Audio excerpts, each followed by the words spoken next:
Machine ਚਲਾਉਂਦੇ ਜਾਂ Paccar, Max Force, Cummins ISX, Volvo, Mercedes Sprinter ਜਿਹੀ ਮੋਟਰ ਹੋਵੇ, ਤੇਲ ਹੋਰ ओरिजिनल फिल्टर ਤਾਂ ਚੇਂਜ ਕਰਾਉਣਾ ਹੀ ਆ ਜਾਓ ਫਿਰ quick truck lube truck servicing. वाह भाई वाह, कोई अपॉइंटमेंट नहीं, ड्राइव थ्रू फैसिलिटी यूज करो। 2 लोकेशंस तुसी जानते ही हो, एग्जिट 268 ऑन हाईवे 401 और exit 5 on QEW। Quick truck lube, खुश होके परतोगे।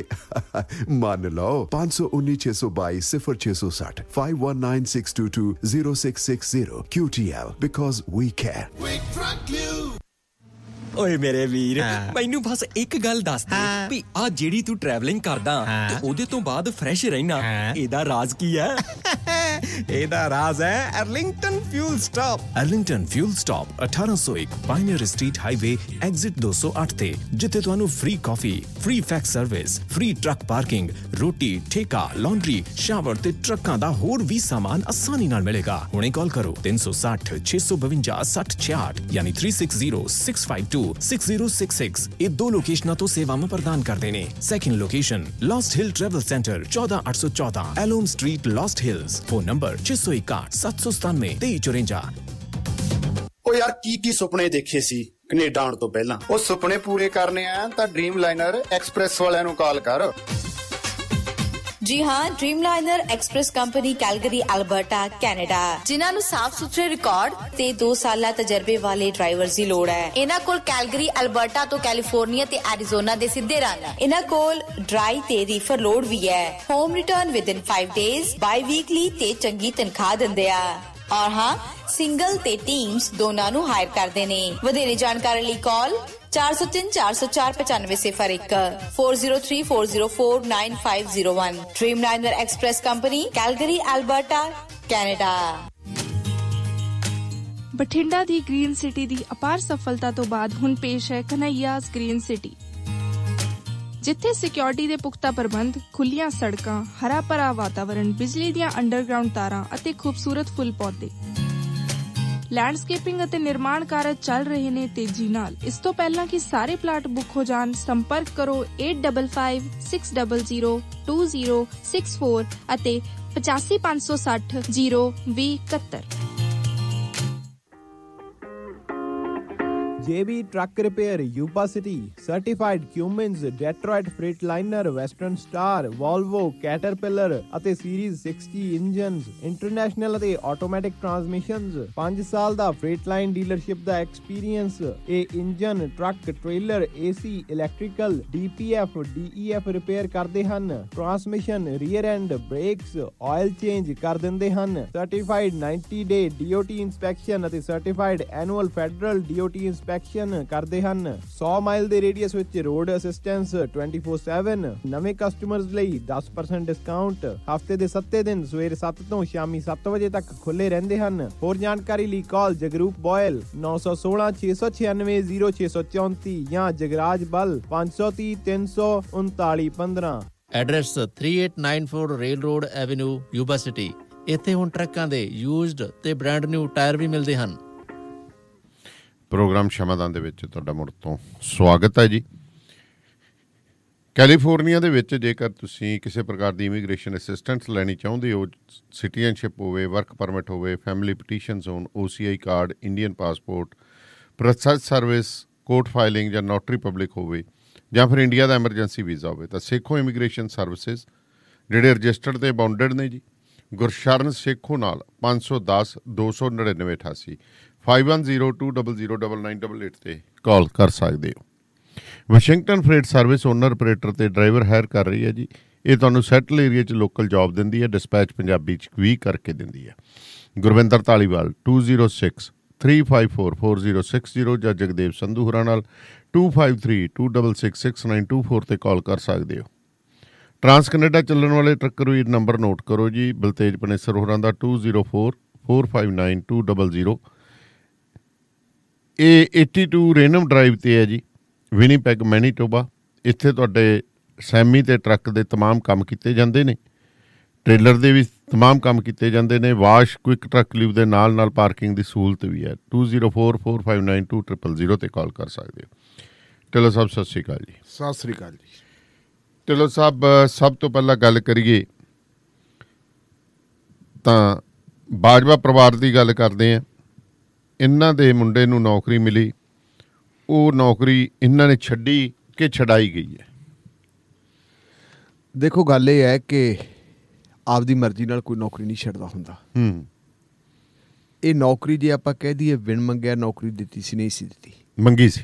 ਐਵੇਂ ਤਾਂ ਕੋਈ ਵੀ ਨਹੀਂ ਦਿੰਦਾ। 3 ਸਾਲ ਪਹਿਲਾਂ ਜੀ ਫਤਿਹ ਜੰਗ ਸਿੰਘ ਬਾਜਵਾ ਨੇ ਇੱਕ ਚਿੱਠੀ ਦਿੱਤੀ ਸੀ ਕੈਪਟਨ ਅਮਰਿੰਦਰ ਸਿੰਘ ਨੂੰ। ਜੀ ਉਹਦੇ ਵਿੱਚ ਉਹਨੇ ਡਿਮਾਂਡ ਕੀਤੀ ਸੀ ਕਿ ਮੇਰੇ ਪਿਤਾ ਜੀ ਸਰਦਾਰ ਸਤਨਾਮ ਸਿੰਘ ਬਾਜਵਾ 1987 ਦੇ ਵਿੱਚ ਉਹ ਦੇਸ਼ ਦੀ ਏਕਤਾ ਤੇ ਅਖੰਡਤਾ ਵਾਸਤੇ ਕੁਝ ਜਿਹੜੇ ਦਹਿਸ਼ਤਗਰਦ ਸੀ ਉਹਨਾਂ ਹੱਥੋਂ ਸ਼ਹੀਦ ਹੋ ਗਏ ਜੀ।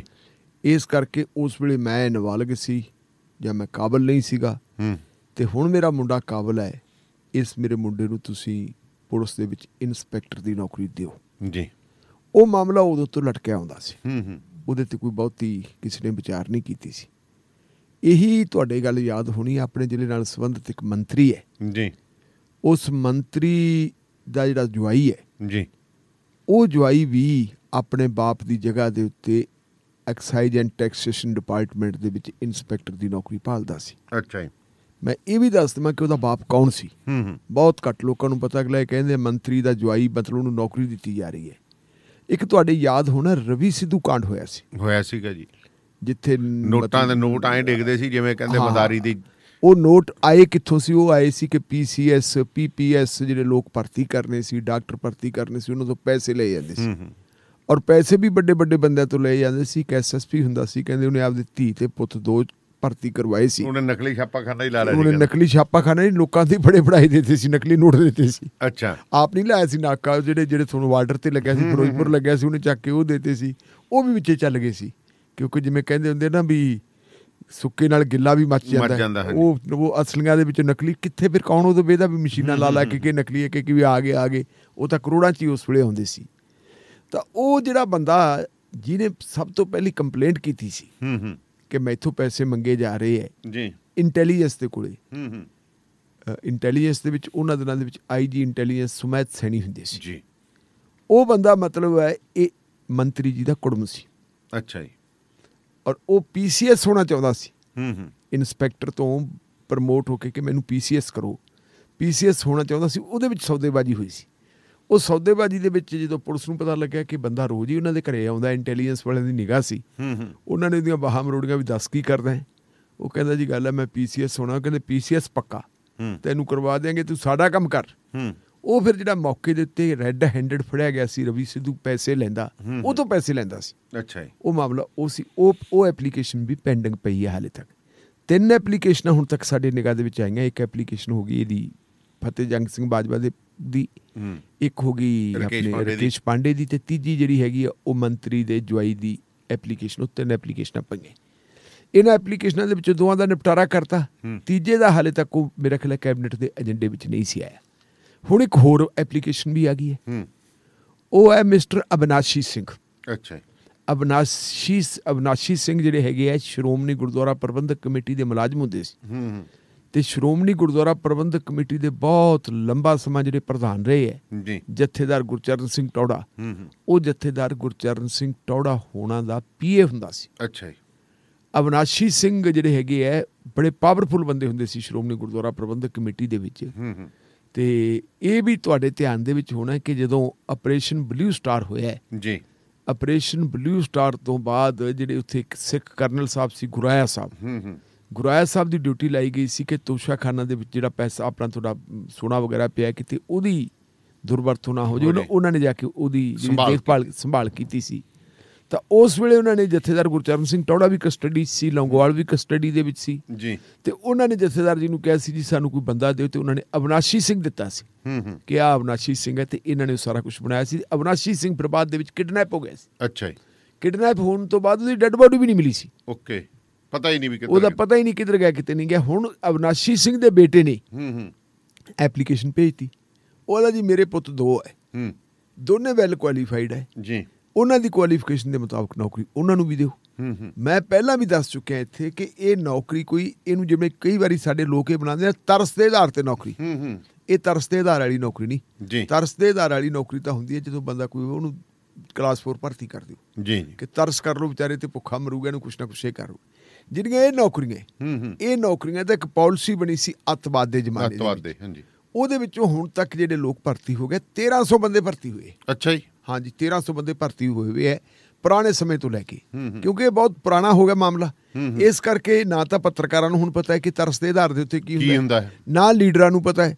ਉਹ ਜਿਹਦੇ ਮੂੰਹ 'ਚ ਜੋ ਆਉਂਦਾ ਉਵੇਂ ਜਿਵੇਂ ਦੱਬੀ ਜਾਂਦਾ, ਪੜਤਾਲ ਕੋਈ ਕਰਦਾ ਨਹੀਂ। ਸੋ ਹੁਣ ਜਿਹੜੀ ਬਾਜਵਾ ਫੈਮਿਲੀ ਹੈ, ਬਾਜਵਾ ਫੈਮਿਲੀ ਨੂੰ ਭਰਤੀ ਮੁੰਡੇ ਨੂੰ ਇੰਸਪੈਕਟਰ ਕਰ ਰਿਹਾ ਸੀ ਜੀ, ਤੇ ਜੇ ਉਹਨੇ ਵਾਪਸ ਕੀਤਾ ਤਾਂ ਉਹਦਾ ਵੱਡਾ ਕਾਰਨ ਇਹ ਹੈ, ਇੱਕ ਤਾਂ ਕਾਂਗਰਸ ਪਾਰਟੀ ਦੀ ਸਾਰੇ ਪੰਜਾਬ 'ਚ ਬਦਨਾਮੀ ਹੋ ਗਈ। ਉਹ ਬਦਨਾਮੀ ਇਸ ਕਰਕੇ ਨਹੀਂ ਹੋਈ ਕਿ ਇਹਨਾਂ ਨੂੰ ਨੌਕਰੀ ਕਿਉਂ ਦਿੱਤੀ ਹੈ। ਬਦਨਾਮੀ ਇਸ ਗੱਲ ਦੇ ਉੱਤੇ ਹੁੰਦੀ ਹੈ ਕਿ ਕਿਰਪਾ ਕਰਕੇ ਇਹ ਦੱਸੋ ਕਿ ਜਿਹੜੀ ਘਰ ਘਰ ਨੌਕਰੀ ਦੇਣੀ ਸੀ ਉਹਦਾ ਕੀ ਬਣਿਆ ਜੀ, ਜਾਂ ਜਿਹੜੇ ਲੋਕ ਹੋਰ ਨਾਲ ਮਰੇ ਆ ਉਹਨਾਂ ਦਾ ਕੀ ਬਣਿਆ। ਬਹੁਤ ਸਾਰੇ ਸਵਾਲ ਇਹ ਵੀ ਖੜੇ ਹੁੰਦੇ ਆ ਕਿ ਉਸ ਜ਼ਮਾਨੇ ਤੋਂ ਬਾਅਦ ਵੀ ਕੁਛ ਲੋਕ ਜਿਹੜੇ ਹੈਗੇ ਉਹਨਾਂ ਦੀਆਂ ਮੌਤਾਂ ਹੋਈਆਂ ਜੀ। ਕੁਝ ਲੋਕ ਉਹ ਹੈ ਜਿਵੇਂ ਹੁਣ ਤੁਸੀਂ ਦੇਖੋ ਕਿ ਸਰਹੱਦ ਤੇ ਮਰ ਜਾਂਦੇ ਹੈ, ਉਹਨਾਂ ਨੂੰ ਨੌਕਰੀਆਂ ਮਿਲ ਜਾਂਦੀਆਂ, ਲੇਕਿਨ ਕਈ ਲੋਕ ਜਿਹੜੇ ਸਰਹੱਦਾਂ ਦੇ ਉੱਤੇ ਸ਼ਹੀਦ ਹੋਏ ਆ ਉਹਨਾਂ ਨੂੰ ਨੌਕਰੀਆਂ ਨਹੀਂ ਮਿਲੀਆਂ। ਇਹ ਸਾਰੀਆਂ ਗੱਲਾਂ ਜਦੋਂ ਹੋਣ ਲੱਗ ਗਈਆਂ ਥਾਂ ਦੇ ਉੱਤੇ, ਹੁਣ ਤੁਸੀਂ ਦੇਖਣਾ ਕਿ ਰਕੇਸ਼ ਪਾਂਡੇ ਦੇ ਤਾਂ ਘਰੇ ਲੋਕ ਪਹੁੰਚ ਗਏ ਵਧਾਈਆਂ ਦੇਣ ਯੂਥ ਵਿੰਗ ਵਾਲੇ ਅਕਾਲੀ ਦਲ ਦੇ ਨਾਲ, ਉਹ ਜਾ ਕੇ ਮਠਿਆਈ ਖਾਣ ਲੱਗ ਗਏ ਜੀ, ਮਠਿਆਈ ਖਾ ਲਓ। ਉਹ ਕਹਿੰਦਾ ਲਿਆਓ ਜੀ ਮਠਿਆਈ ਖਾ ਲਓ, ਮੇਰੇ ਵੀ ਪੋਤੀ ਹੋਈ ਹੈ ਤੁਸੀਂ ਵੀ ਮਠਿਆਈ ਖਾ ਲਓ। ਉਹ ਇੱਕ ਦੂਜੇ ਨਾਲ ਮਠਿਆਈ ਵੀ ਐਕਸਚੇਂਜ ਕਰਨ ਲੱਗ ਗਏ। ਹੁਣ ਜਿਹੜੀ ਉਹਨੂੰ ਵੀ ਪੁੱਛ ਲਿਆ, ਪੱਤਰਕਾਰ ਪਹੁੰਚ ਗਏ ਰਕੇਸ਼ ਪਾਂਡੇ ਕੋਲੇ ਕਿ ਜੀ ਤੁਸੀਂ ਨੌਕਰੀ ਵਾਪਸ ਕਰੋਗੇ? ਉਹਦਾ ਕਿਉਂ ਕਰਾਂਗੇ, ਹਾਂਜੀ ਪਹਿਲਾਂ 1300 ਬੰਦਿਆਂ ਤੋਂ ਕਰਵਾ ਲਓ ਵਾਪਸ। ਅੱਛਾ ਜੀ, ਜਿਨ੍ਹਾਂ ਨੂੰ ਪਹਿਲਾਂ ਦਿੱਤੀ ਉਹਨਾਂ ਨੂੰ ਕਰਵਾ ਲਓ। ਇਹ ਬਾਜਵਾ ਪਰਿਵਾਰ ਨੇ ਵੀ ਜਿਹੜੀ ਹੈਗੀ ਹੈ ਕਹਿੰਦਾ ਠੀਕ ਹੈ ਜੀ ਅਸੀਂ ਛੱਡਦੇ ਆ ਕਿ ਪ੍ਰੈਸ਼ਰ ਉਸ ਗੱਲ ਤੇ ਪੈਂਦਾ, ਕੱਲ ਨੂੰ ਕੰਸਟੀਟਿਊਸ਼ਨ 'ਚ ਵੀ ਪ੍ਰੈਸ਼ਰ ਪੈਣਾ। ਹਾਈ ਕਮਾਂਡ ਜਦੋਂ ਜਿਹੜੀ ਹੈ ਉਹ ਚਲੋ ਹਾਈ ਕਮਾਂਡ ਤਾਂ ਆਪਦੀ ਥਾਂ ਦੇ ਉੱਤੇ ਦੇਖਦੀ ਹੈ, ਸਾਰੇ ਥਾਵਾਂ ਦੇ ਉੱਤੇ ਜਦੋਂ ਪ੍ਰੈਸ਼ਰ ਪੈ ਰਿਹਾ ਕਿ ਆਪਾਂ ਹਾਰਾਂਗੇ। ਪ੍ਰਤਾਪ ਬਾਜਵਾ ਨੇ ਵੀ ਕਹਿਤਾ ਕਿ ਭਾਈ ਆਪਾਂ ਨੂੰ ਛੱਡ ਦੇਣੀ ਚਾਹੀਦੀ ਜਦੋਂ ਕੋਈ ਜਿਹੜਾ ਹੈਗਾ ਵਿਸ਼ਾ ਦੰਦ ਕਥਾ ਦਾ ਵਿਸ਼ਾ ਬਣ ਜੇ ਉਦੋਂ ਫਿਰ ਭਲਾ ਇਸੇ ਚੀਜ਼ ਹੁੰਦਾ। ਤਾਂ ਉਹਨਾਂ ਨੇ ਉਹ ਜਿਹੜੀ ਹੈਗੀ ਕਹਿਤਾ ਲਓ ਜੀ ਆਪਦੀ ਨੌਕਰੀ ਸੰਭੋ, ਸਾਨੂੰ ਰਹਿਣ ਦਿਓ। ਤੇ ਕੱਲ ਜਦੋਂ ਨੌਕਰੀ ਉਹਨਾਂ ਨੇ ਵਾਪਸ ਕਰਨ ਵਾਲੀ ਗੱਲ ਕੀਤੀ ਹੈ, ਵੈਸੇ ਤਾਂ ਪਹਿਲਾਂ ਹੀ ਕਹਿਤੀ ਸੀ ਰਾਵਤ ਨੇ ਕਿ ਜੀ ਸਾਡੇ ਕੋਲੇ ਆ ਗਿਆ ਮੁਹੱਬਤਨਾਮਾ। ਉਹਨੇ ਅਸਲ ਦੇ ਵਿੱਚ ਇਹ ਕਹਿੰਦਾ ਹੈ, ਕੱਲ ਫਤਿਹ ਜੰਗ ਬਾਜਵਾ ਨੇ ਕਿਹਾ ਕਿ ਮੈਂ ਇਹ ਚੀਜ਼ ਕੈਪਟਨ ਅਮਰਿੰਦਰ ਸਿੰਘ ਨੂੰ ਲਿਖ ਕੇ ਦੇਤੀ ਸੀ, ਔਰ ਕੈਪਟਨ ਅਮਰਿੰਦਰ ਸਿੰਘ ਨੇ 3 ਮੈਂਬਰੀ ਟੀਮ ਨੂੰ ਦੱਸਿਆ ਕਿ ਆ ਲਓ ਜੀ ਹੁਣ ਤਾਂ ਸਾਨੂੰ ਲਿਖ ਕੇ ਦੇਤਾ। ਉਹਨਾਂ ਨੇ ਵਾਪਸ ਲੈ ਲਿਆ, ਪਰ ਉਹਨਾਂ ਨੇ ਕੱਲ ਵਿਧੀਵਤ ਪ੍ਰੈਸ ਕਾਨਫਰੰਸ ਕੀਤੀ ਹੈ। ਅੱਛਾ ਜੀ, ਪ੍ਰੈਸ ਕਾਨਫਰੰਸ ਦੇ ਵਿੱਚ ਫਤਿਹ ਜੰਗ ਸਿੰਘ ਬਾਜਵਾ ਦੇ ਨਾਲ ਉਹਦੇ ਦੋਨੇ ਮੁੰਡੇ ਸੀ। ਉਹਨਾਂ ਦੋਨਾਂ ਮੁੰਡਿਆਂ ਨੇ ਜਿਹੜੀਆਂ ਉੱਥੇ ਗੱਲਾਂ ਕੀਤੀਆਂ ਤੇ ਫਤਿਹ ਜੰਗ ਸਿੰਘ ਬਾਜਵਾ ਨੇ ਗੱਲਾਂ ਕੀਤੀਆਂ, ਗੱਲਾਂ ਬੜੀਆਂ ਭਾਵਕ ਕੀਤੀਆਂ ਜੀ। ਇੱਕ ਤਾਂ ਮੈਨੂੰ ਵੈਸੇ ਗੱਲ ਬੜੀ ਵਧੀਆ ਲੱਗੀ, ਉਹਦੇ ਵੱਡੇ ਮੁੰਡੇ ਨੇ ਕਿਹਾ ਕਿ ਮਾਂ ਬਾਪ ਕਿਸੇ ਬੰਦੇ ਨੂੰ ਪੈਦਾ ਕਰਦੇ ਹੈ, ਲੇਕਿਨ ਹਰ ਪੋਤੇ ਤੇ ਪੋਤੀ ਦਾ ਜਿਹੜਾ ਸਨੇਹ ਹੈ ਉਹ ਦਾਦੇ ਤੇ ਦਾਦੀ ਨਾਲ ਹੁੰਦਾ। ਦਾਦਾ ਤੇ ਦਾਦੀ ਉਹਨਾਂ ਨੂੰ ਬਹੁਤ ਜ਼ਿਆਦਾ ਮੁਹੱਬਤ ਕਰਦੇ ਆ। ਸਾਡਾ ਦਾਦਾ ਕਹਿੰਦਾ ਮਰ ਗਏ ਸੀ ਛੋਟੀ ਉਮਰ 'ਚ, ਅਸੀਂ ਛੋਟੀ ਸੀ, ਅਸੀਂ ਤਾਂ ਉਹਨਾਂ ਤੋਂ ਬਿਰਬੇ ਹੋ ਗਏ। ਸਾਡੇ ਵਾਸਤੇ ਨੌਕਰੀ ਕੋਈ ਮਤਲਬ ਮਹੱਤਵ ਨਹੀਂ ਰੱਖਦੀ, ਸਾਡੇ ਵਾਸਤੇ ਦਾਦਾ ਮਹੱਤਵ ਰੱਖਦਾ ਸੀ।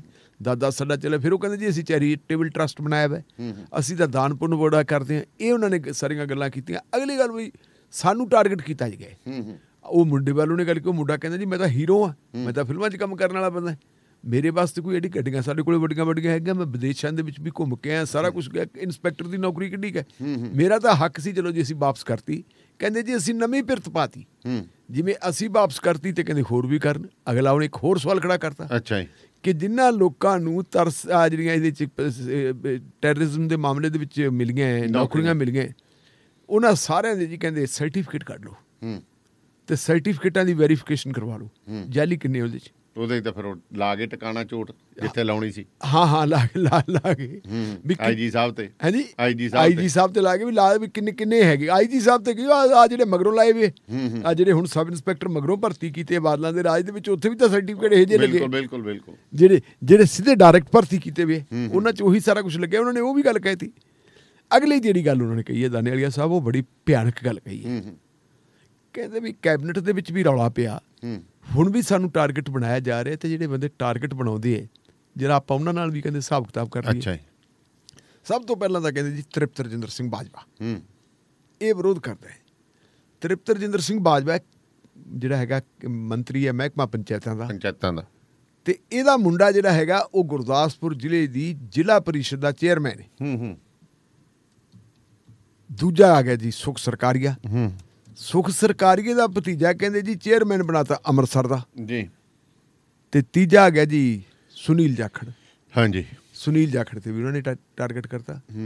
ਕਹਿੰਦੇ ਸੁਨੀਲ ਜਾਖੜ ਦਾ ਭਤੀਜਾ ਅਜੇ ਵੀਰ ਕੈਬਨਿਟ ਰੈਂਕ ਦੇ ਨਾਲ ਪੰਜਾਬ ਦਾ ਜਿਹੜਾ ਹੈਗਾ ਫਾਰਮਰਸ ਕਮਿਸ਼ਨ ਦਾ ਚੇਅਰਮੈਨ ਹੈ।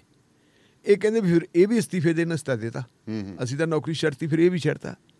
ਇਹਦੇ ਤੇ ਹੁਣ ਤ੍ਰਿਪਤ ਰਜਿੰਦਰ ਬਾਜਵਾ ਤੇ ਸੁਖ ਸਰਕਾਰੀਆ ਕਹਿੰਦੇ ਹੈ ਸਾਡੇ ਮੁੰਡੇ ਤਾਂ ਚੁਣ ਕੇ ਆਏ ਹੈ ਜੀ। ਹੁਣ ਆਪਾਂ ਨੂੰ ਇਹ ਪਤਾ ਵੀ ਤੂੰ ਅਸਤੀਫਾ ਦੇ ਹੁਣ ਤੇ ਉਹਨੂੰ ਕਰਦੇ ਜ਼ਿਲ੍ਹਾ ਪ੍ਰੀਸ਼ਦ 'ਚ ਖੜਾ, ਫਿਰ ਚੁਣ ਕੇ ਆ ਜਾਏਗਾ, ਫਿਰ ਚੁਣ ਕੇ ਆ ਜੇ। ਹਾਂ, ਤੂੰ ਹੈ ਮੰਤਰੀ, ਕੈਪਟਨ ਅਮਰਿੰਦਰ ਸਿੰਘ ਦਾ ਸੀ ਤੇਰੇ ਉੱਤੇ ਥਾਪੜਾ, ਠੀਕ ਹੈ। ਮੇਰਾ ਖਿਆਲ ਹੈ ਪਤਾ ਨਹੀਂ ਕਿੰਨੇ ਕੁ ਬੰਦਿਆਂ ਦੇ ਤੁਸੀਂ ਕਾਗਜ਼ ਰੱਦ ਕਰਵਾਏ ਹੋਣਗੇ, ਜਿਹੜੇ ਵਿਰੋਧੀ ਧਿਰ ਵਾਲਿਆਂ ਦੇ ਰੱਦ ਨਹੀਂ ਕਾਗਜ਼ ਰੱਦ ਕਰਵਾਏ, ਨਹੀਂ ਰੱਦ ਕਰਵਾਏ ਬੂਥਾਂ ਦੇ ਉੱਤੇ ਕਬਜ਼ੇ ਕਰਕੇ ਕਰਵਾਏ ਹੋਣਗੇ। ਇਹ ਤਾਂ ਪਤਾ ਹੀ ਆਪਾਂ ਨੂੰ ਕੀ ਕਰਦੇ। ਹਾਂ, ਪਰ ਹੁਣ ਕੈਪਟਨ ਅਮਰਿੰਦਰ ਸਿੰਘ ਨਾਲ ਹੋ ਗਈ ਅਣਬਣ, ਨਾਲੇ ਤਾਂ ਜਿਹੜਾ ਹੈਗਾ ਤ੍ਰਿਪਤ ਰਜਿੰਦਰ ਬਾਜਵੇ ਦਾ ਮੁੰਡਾ ਦੇ ਦੇਵੇ ਅਸਤੀਫਾ, ਤੇ ਨਾਲ ਦੇ ਦੇਵੇ ਸੁਖ ਸਰਕਾਰੀਆ ਦਾ ਭਤੀਜਾ ਅਸਤੀਫਾ, ਤੇ ਦੁਬਾਰਾ ਚੁਣ ਕੇ ਆ ਜਾਣ, ਫਿਰ ਤਾਂ ਆਪਾਂ ਕਹਿ ਦਈਏ ਜੀ ਚੁਣ ਕੇ ਆ ਗਏ। ਤੇ ਫਿਰ ਆਪਾਂ ਇਹ ਵੀ ਵੇਖ ਲਾਂਗੇ ਕਿ ਉਹ ਜਿਹੜੇ ਜ਼ਿਲ੍ਹਾ ਪ੍ਰੀਸ਼ਦ ਦੇ ਮੈਂਬਰਾਂ ਨੇ ਵੋਟਾਂ ਪਾਈਆਂ ਜੀ, ਕਿੰਨੇ ਕੁ ਨੇ ਠੀਕ ਪਾਈਆਂ। ਇੱਥੇ ਬਠਿੰਡੇ ਬਠਿੰਡੇ ਜਿਹੜਾ ਮੇਅਰ ਵਾਲੀ ਗੱਲ ਹੋਈ ਹੈ, ਜਗਰੂਪ ਸਿੰਘ ਗਿੱਲ ਨੇ ਵਾਰ-ਵਾਰ ਇਹ ਗੱਲ ਕਿਹਾ ਸੀ ਜੀ ਗੁਪਤ ਵੋਟਿੰਗ ਕਰਵਾ ਲਓ, ਪਰ ਜਿਹੜਾ ਚਰਨਜੀਤ ਸਿੰਘ ਚੰਨੀ ਹੁਣ ਡੈਮੋਕ੍ਰੇਸੀ ਦੀ ਸਭ ਤੋਂ ਵੱਡੀ ਗੱਲ ਕਰਦਾ, ਉਹ ਚਰਨਜੀਤ ਸਿੰਘ ਚੰਨੀ ਪੋਲਿੰਗ ਜਿਹੜੀ ਜਦੋਂ ਮੇਅਰ ਦੀ ਚੋਣ ਹੋਣੀ ਹੈ ਅਣਅਧਿਕਾਰਤ ਤੌਰ ਦੇ ਉੱਤੇ ਵਿੱਚ ਬੈਠਾ ਸੀ। ਪੋਲਿੰਗ ਦੇ ਵਿੱਚ ਮੰਤਰੀ ਨਹੀਂ ਬੈਠ ਸਕਦਾ ਜੀ। ਮਨਪ੍ਰੀਤ ਬਾਦਲ ਬਠਿੰਡੇ ਦਾ MLA ਉਹ ਬੈਠ ਸਕਦਾ ਸੀ ਕਿਉਂਕਿ ਉਹਦੀ ਵੋਟ ਹੈਗੀ, ਲੇਕਿਨ ਚਰਨਜੀਤ ਚੰਨੀ ਦੀ ਤਾਂ ਵੋਟ ਨਹੀਂ ਸੀ, ਉਹ ਵੀ ਬੈਠਾ ਸੀ। ਇਹ ਹੁਣ ਪਤਾ ਹੀ ਆਪਾਂ ਨੂੰ ਕਿਵੇਂ ਹੁੰਦਾ। ਪਰ ਜਾਖੜ ਸਾਹਿਬ ਕਾਫੀ ਨਾਰਾਜ਼ ਹੋ ਗਏ, ਕਾਫੀ ਕਹਿੰਦੇ ਵੀ ਮਾਫੀ ਮੰਗਣ। ਉਹ ਕਹਿੰਦੇ ਜੀ ਇਹ ਜਿਹੜੇ ਆ ਨਾ ਬਾਜਵੇ ਮਾਫੀ ਮੰਗਣ, ਮੇਰਾ ਭਤੀਜਾ ਤਾਂ ਕਹਿੰਦੇ ਜੀ ਲੈਂਦਾ ਨੀਗਾ, ਤਨਖਾਹ ਹੀ ਨਹੀਂ ਲੈਂਦਾ, ਉਹ ਤਾਂ ਬਗੈਰ ਤਨਖਾਹ ਤੋਂ ਗੱਲ ਕਰਦੀ ਹੈ। ਵਾਹ ਜਾਖੜ ਸਾਹਿਬ, ਮੈਨੂੰ ਜਾਖੜ ਸਾਹਿਬ ਤੇ ਨਾ ਮੁਹੱਬਤ ਵੀ ਆਪਣੀ, ਉਹਦੇ ਨਾਲ ਲਿਹਾਜ਼ ਵੀ ਹੈ, ਪਰ ਜਾਖੜ ਨੇ ਜਿਵੇਂ ਗਿਰਗਟ ਨੂੰ ਰੰਗ ਬਦਲਿਆ ਨਾ, ਘੱਟ ਹੀ ਲੋਕ ਬਦਲਦੇ। 4.5 ਸਾਲ ਉਹ ਕੈਪਟਨ ਅਮਰਿੰਦਰ ਸਿੰਘ ਦਾ ਪਰਛਾਵਾਂ ਬਣ ਕੇ ਰਹੇ ਜੀ। ਕੈਪਟਨ ਜੇ ਜਾਖੜ ਪ੍ਰਧਾਨ ਬਣਿਆ ਤਾਂ ਕੈਪਟਨ ਅਮਰਿੰਦਰ ਸਿੰਘ ਦੀ ਬਦੌਲਤ ਬਣੇ ਜੀ। ਜਾਖੜ ਨੂੰ ਜੇ ਲੋਕ ਸਭਾ ਦਾ ਮੈਂਬਰ ਬਣਾਇਆ ਗੁਰਦਾਸਪੁਰ ਤੋਂ, ਤੇ ਉਸ ਵੇਲੇ ਹਿੰਦੁਸਤਾਨ ਟਾਈਮਜ਼ ਦੇ ਵਿੱਚ ਇੱਕ ਰਿਪੋਰਟ ਲੱਗੀ ਸੀ ਜਿਹਦੇ ਵਿੱਚ ਪ੍ਰਤਾਪ ਸਿੰਘ ਬਾਜਵਾ ਪਿੱਟਿਆ ਸੀ ਜੀ ਕਿ ਹੱਕ ਮੇਰਾ ਬਣਦਾ ਸੀ, ਮੇਰੀ ਬਜਾਏ ਇੱਕ ਆਊਟਸਾਈਡਰ ਨੂੰ ਲੈ ਕੇ ਆਂਦਾ ਜੀ। ਔਰ ਜਿਹੜਾ ਫਤਿਹ ਜੰਗ ਬਾਜਵੇ ਨੇ ਕਿਹਾ ਕਿ ਮੇਰੇ ਮੁੰਡੇ ਨੇ ਅਰਜਨ ਨੇ, ਜਿਹਨੂੰ ਹੁਣ ਇੰਸਪੈਕਟਰ ਭਰਤੀ ਕੀਤਾ ਸੀ, ਕਾਦੀਆਂ ਦੇ ਹਲਕੇ ਦੇ ਵਿੱਚ ਸਭ ਤੋਂ ਵੱਧ ਕੰਮ ਜਾਖੜ ਦੇ ਹਲਕੇ ਦੇ ਲਈ ਕੀਤਾ ਸੀ ਜੀ ਜੀ। ਫਿਰ ਜਾਖੜ ਸਾਹਿਬ ਜਿਹੜੇ ਹੈਗੇ ਆਪਣੇ ਹਲਕੇ ਦੇ ਵਿੱਚੋਂ MLA ਵੀ ਹਾਰ ਗਏ, ਫਿਰ ਵੀ ਉਹਨਾਂ ਨੂੰ ਸਟੇਟ ਦਾ ਪ੍ਰੈਜ਼ੀਡੈਂਟ ਰੱਖਿਆ। ਪਰ ਹੁਣ ਆ ਕੇ ਜਿਹੜੀ ਹੈ ਜਾਖੜ ਸਾਹਿਬ ਕਦੇ ਨਾਲ ਤੇ ਕਦੇ ਉਲਟ, ਤੇ ਕਦੇ ਨਾਲ ਤੇ ਕਦੇ ਉਲਟ।